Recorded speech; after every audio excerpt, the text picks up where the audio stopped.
Hello friends, welcome to my another blog. তোমরা আগে ভিডিওতে দেখতেই পেয়েছিলে যে আমি বাজার থেকে সন্দেশ, ধূপকাঠি, মোমবাতি কিনে নিয়ে এসেছিলাম। এখন চলে যাব মন্দিরে।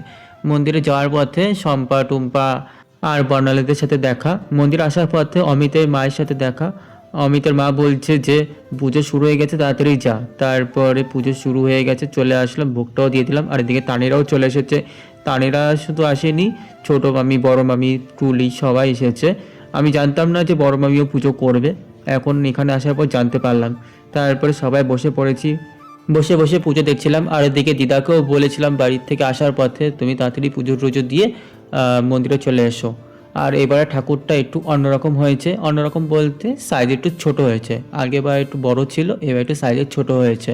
এবারে ঠাকুরের কথা সবার আগে তানিয়ে আমাদেরকে বলেছিল, মানে কালকে পুজো দিতে এসেছিল, পুজোটা কমপ্লিট করে চলে গেছিলো আমাদের বাড়ি প্রসাদ দেওয়ার জন্য। তখনই আর কি বলেছিল ঠাকুরটা এবার সাইজে ছোট হয়েছে। আমি তখন বলছিলাম কালকে গেলেই বুঝতে পারবো ঠাকুরটা এবার কেমন হয়েছে। তারপরে এখন সবাই এখন পঞ্চপ্রদীপের আগুনে যে তাপটা গ্রহণ করে নিচ্ছিল, আমিও নিয়ে নিয়েছি। আর এদিকে ঠাকুরমশাই একের পর এক রিচুয়াল করে যাচ্ছিল।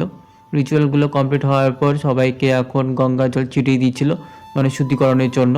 তারপরে সবাইকে এক এক করে ফুল বেলপাতা দিয়ে দিয়েছিল, যেহেতু অঞ্জলি দেওয়ার সময় হয়ে গেছে। তারপরে সবাই অঞ্জলি দিয়ে দিল।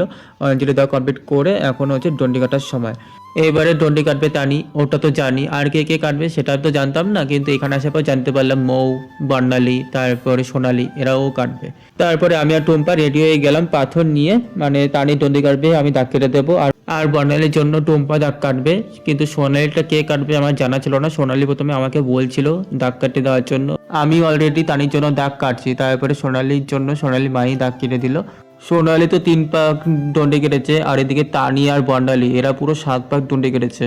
এদেরকে কিছু বলার নেই, কি আর বলবো, মানে প্রতি বছরই ডন্ডে কাটে 7 পাক। আর এদিকে ছোটো মামিকে বলছিলাম যে যজ্ঞের ভিডিওটা করার জন্য, মানে যজ্ঞের ভিডিওটা মামিই করেছে আর ডন্ডি কাটার ভিডিওগুলো মামিই করেছে।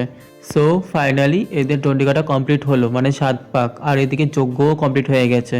যজ্ঞ তো হয়ে গেল, এবার বাতাসা দিয়ে সবাই হরিলুট দেবে।